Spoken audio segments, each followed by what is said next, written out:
Halo para pemirsa, Suyanto Tadi ketemu lagi bersama narasumber istimewa kita yaitu Bapak Dr. Zainal Mutakin Sofro, ahli ilmu faal manusia. Beliau adalah dari Fakultas Kedokteran Kesehatan Masyarakat dan Keperawatan Universitas Gadjah Mada. Dan jangan lupa klik subscribe bila channel ini sampai ke gadget Anda supaya Anda selalu mendapatkan video dari Dr. Zainal Mutakin. Nah, kali ini kita akan berbicara pada episode 81 dan temanya apa? Temanya adalah apa tanda-tanda bahwa jantung Anda bermasalah. Nah, ini tentu saja kita tidak berharap jantung kita bermasalah, tapi untuk memiliki jantung tak bermasalah, kita harus tahu apa masalah jantung, kan begitu. Nah, saudara, ini kalau saja video ini sampai ke tangan Anda, ini berkat sentuhan kreatif editor channel kita, Mas Heri Teguh Fiono. Nah, kita sapa dulu. Assalamualaikum warahmatullahi wabarakatuh, dokter. Waalaikumsalam warahmatullahi wabarakatuh. Sehat dok ya? Alhamdulillah, Prof. Nah, luar biasa. Ini pancaran berkah naik haji masih terasa, dok. Ini kan Subhanallah. belum 40 hari, dok. Panjenengan mendoakan kita, mendoakan pemirsa itu masih insya Allah dikabulkan Allah. Amin, amin, insya Allah. Dok, ini kan jantung itu menurut saya kok beritanya menggelegar. Setiap orang meninggal mendadak itu pertanyaannya, sakit jantung ya? Selalu begitu. Nggak ada yang misalnya meninggal mendadak, ini sakit lutut ya? Nggak ada, mesti jantung. Nah, apa dok? Ciri-ciri jantung yang tidak sehat itu seperti apa, dok? Dan kita harus bagaimana supaya jantung kita sehat? Baik, jadi Prof, sebetulnya kalau kita berbicara jantung itu ya memang inti dari kehidupan manusia ya, sebagai organisme ya. Bahkan Allah sendiri dalam hadis Rasulullah menyebutkan, innallaha la yanzuru ila suwarikum wa amwalikum. Sebenarnya Allah itu tidak memandang rupa atau harta yang kita miliki, tetapi yang Allah perhatikan adalah qulubikum ya. Walakin yanzuru ila qulubikum wa amalikum. Di samping hati, nah ini bahasa Indonesianya rancu ini. Di samping jantung juga amal kita. Karena apa, Prof? Segala gerak-gerik kita itu bersumber pada segumpal daging ini. Maka yang harus diperhatikan adalah pertama adalah iramanya, Prof. Jadi menarik sekali, jantung itu berirama. Kalau tidak iramanya sudah mulai terganggu, itu namanya aritmia, Prof. Aritmia. Aritmia. Ini artinya sesuatu yang tadinya pompanya teratur, itu kadang-kadang teratur, kadang-kadang tidak. Itu ya mulai tanda-tanda gangguan. Dan yang paling menarik, Prof, dengan adanya pemeriksaan EKG, itu jantung itu memperlihatkan gelombang-gelombang yang dengan mudah kita amati, Prof. Ya, betul. Wah. Mulai dari serambi sampai ke biliknya loh, Prof. Oh ya. Nah, dan yang paling menarik, alat ini yang menemukan orang Indonesia loh, Prof. Oh. Itu kelahiran kota Semarang. Itu namanya Eindhoven, Prof. Prof Suyanto sudah bisa menebak itu. Nah, orang tuanya itu adalah dokter wali kota Semarang, Prof. Nah, begitu pindah ke negaranya malah belajar elektrofisiologi dengan baik sehingga memperoleh hadiah Nobel, Prof. Dengan menemukan mesin EKG itu. Leres, EKG elektrokardiografi. Jadi minta maaf, Prof. Ada dalam satu ayat dalam surat Fusilat 53 disebutkan sanurihim ayatina fil afaq wa fi anfusihim hatta yatabayyana lahum annahul haq. Allah itu akan perlihatkan tanda-tanda kekuasaan di segala penjuru, termasuk di dalam diri mereka. Nah, jantung ini termasuk ciptaan Tuhan yang luar biasa. Yang nuseuji, awalnya orang itu berpandangan jantung itu just a pump, hanya sebagai alat pompa loh, Prof. Ya. Tapi dari sana ternyata jantung ini juga berfungsi sosial loh, Prof. Oh, oh, oh, ya. Oke, saya kira Prof kan sudah pernah ingat ya bahwasanya jantung itu sebetulnya memberi makan seluruh tubuh, tapi dirinya sendiri jatahnya cuma sedikit loh, Prof. Wah, ya, Gitu. Dan ya. itu pun jatahnya diterima setelah jantung itu memberi makan ke seluruh tubuh. Jadi jantung itu menerima jatah setelah bekerja, tidak Betul, ada. Prof. Betul, Prof. Ya, Dan dan jumlahnya sedikit sekali, Prof. gitu ya.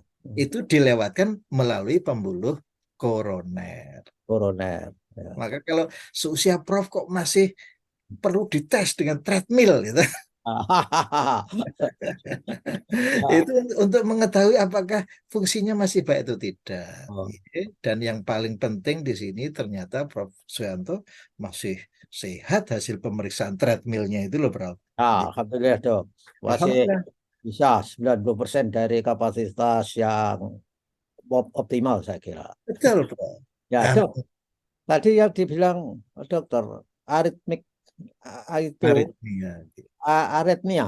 Ya, Iya, itu tidak ritmis lah. ya tidak ritmis, tidak teratur.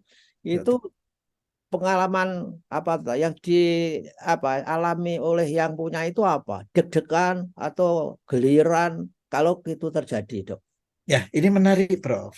Di dunia kedokteran itu ada dua istilah, Prof. Iya. Yang satu gejala, yang kedua tanda, Prof. Oke. Gitu. Gejala itu berarti subjektif, Prof. Wah, Oke. kok jantungnya kok sepertinya kok enggak teratur ya. Hmm. Nah, terus tandanya bagaimana? Ya kita rekam dengan EKG tadi, Prof. Oh. Ya, sehingga betul-betul kita melihat, oh ini ada prematur beat gitu. Prematur beat artinya belum waktunya berdenyut kok sudah berdenyut ya.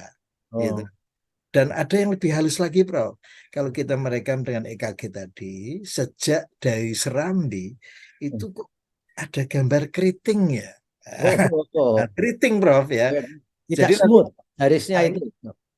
terus kriwil-kriwil gitu loh. Oke, oke. Nah, Bergerigi seperti gergaji. kalau gergaji itu sudah tahap yang lebih lagi, Prof. Wah. Itu namanya flutter, Prof. Ya, ya. Gigi gergaji itu ya. Nah, ini Prof bisa bayangkan kalau serambi ini kok eh, tidak bisa gelombangnya kok seperti itu, berarti kan tidak bisa memompa ke bilik dengan baik. Dan Oh, ini berbahaya, Prof. dok. Akibatnya darahnya menggumpal, Prof. Oh. Nah, ini kalau sampai ke bilik, dipompa ke otak, bisa Oh. menyebabkan Nah, sumbatan. apa darah sebelum ke bilik bisa menggumpal itu akibat apakah karena penyumbatan di koronernya itu gimana, dok? Karena memompanya serambi itu tidak kuat, istilahnya menggelepar gitu loh, Prof. Oh, Nah, itu kan minta maaf, Prof. Kita kan tidak bisa melihat dari dekat ya. serambi. Maka dengan pemeriksaan EKG tadi, kita bisa menilai loh, Prof. Hmm. Oh, ini kok gelombangnya kok keriting ya pada serambi. Dan ini Oh, tidak terjadi pada Praswianto loh. Ini alhamdulillah loh ini ya. alhamdulillah, dok. Nah itu kalau ini terjadi, Prof, pasti kita harus mengkonsumsi, ya minta maaf, bagaimana supaya darah itu tidak menggumpal, ya dicairkan. Ya, Kan. ya. Kalau zaman dulu yang terkenal Naspro ya, Prof ya. Oh, oh, itu ya, ya, ya. Yang dibungkus seperti kacang kacang apa? Kacang panjang itu dikupas gitu, wah, Naspro ya. Eh, Sekarang baru sadar, oh ternyata mempunyai Hmm. efek untuk Oh, mencairkan itu. oh, Naspro atau aspirin lah zaman sekarang, dok. Aspirin, iya Lores. Yang yang ya ada yang lebih mahal, tapi ya yang tidak mahal aja lah. Nah, dok, kalau misalnya bilik serambi itu Iya. fungsinya masing-masing mana yang parah itu? Pada kegagalan serambi atau bilik atau pada eh, apa koroner tadi, dok? Iya, ya, Nun sewu, Prof. Kalau serambi itu kan sifatnya nampung ya, Oh, nampung. menerima ya, entah dari paru-paru, entah dari tubuh, tapi yang penting itu bisa dipompakan kembali ke seluruh tubuh itu tadi, Prof. Oh, Itu terutama bilik yang kiri, Prof. oh, Nah, bilik. maka bilik kiri ini tolong dijaga supaya jatah makan dan oksigennya itu jangan diganggu. Bagaimana kalau kita tahu diganggu, yaitu pembuluh koronernya kan tersumbat. Ya, toh? Mengapa Prof. Suyanto harus tes dulu treadmillnya? Ya. Nah, gitu. Karena apa, Prof?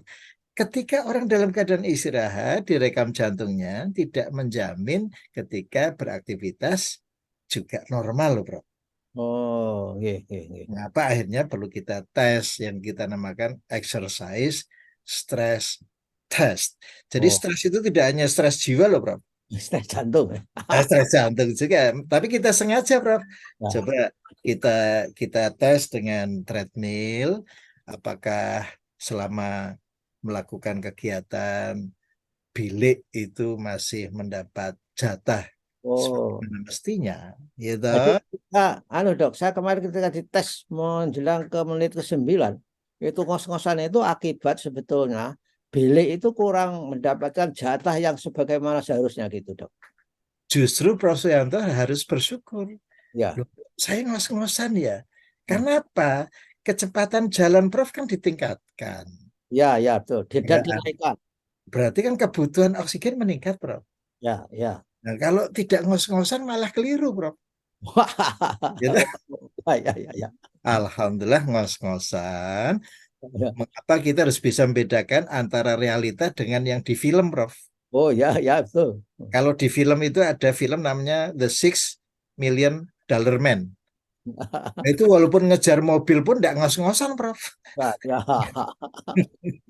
Itu karena nggak punya jantung. Nah, itu film, Pak Prof. Ya. Jadi Nah, sekali dok, lagi, ketika saya pernah mengalami denyut jantung itu saya rasakan dan saya dengarkan tanpa stetoskop. Jadi deg deg deg deg. Itu artinya jantung itu protes atau bilik kanan bilik kiri yang tidak beres, dok. ya ini salah satu peringatan saja, tapi bukan peringatan yang buruk loh, Prof. Nggih, nggih. Oh, jantung saya itu ternyata bergerak toh. Ah, ini daripada Oh, non sewu, Prof. Kita tidak pernah menyadari bahwa kita ini bisa melakukan aktivitas itu sebetulnya karena kerja jantung yang luar jantung. biasa. Ya. Gitu. Dan jantung tidak boleh berhenti barang sedetik pun, dok ya. Minta maaf, Prof. Ini penting sekali diperhatikan karena hubungannya dengan otak, Prof. Hmm. Jadi ketika jantung ini terganggu bekerjanya, maka oksigenasi ke otak berkurang, ini bisa menyebabkan kematian jaringan otak, Prof. Waduh. Ya, Oh. Oh. karena sel-sel otak itu 3 menit tidak dapat oksigen saja sudah mati loh, atau infak itu, Prof. Hmm. Ya, jadi sekali Ya. lagi penting sekali kita jaga hubungan antara jantung dan otak. Maka ada semacam apa ya? Singkatan 3H, Prof. Ya, ya. H, 3H. H pertama adalah heart, Heart, ya. Kemudian yang kedua adalah head. head, heart, Head head. itu kepala, Prof. Ya, Yang ketiga adalah hand. hand. Oh, Hand.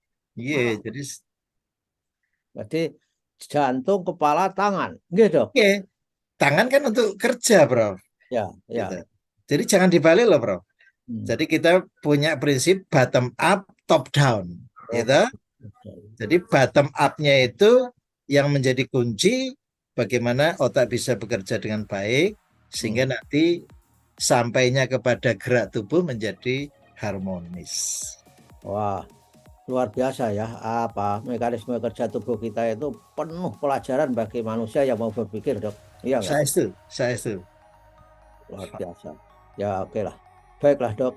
Saya kira ini sudah sangat jelas bagaimana kita bisa tahu bahwa jantung kita sehat ataupun tidak sehat dari penjelasan Ustadz Dr. Zainal ini, saudara-saudara. Jadi selalu pelihara jantung kita supaya tetap sehat, jangan sampai telat memasuk oksigen ke otak. Oke, dok, terima kasih, dok, atas tausiahnya, dan Allah kita ketemu minggu yang akan datang. Maksud saya Jumat yang akan datang. Terima kasih. Wassalamualaikum warahmatullahi wabarakatuh. Waalaikumsalam warahmatullahi wabarakatuh.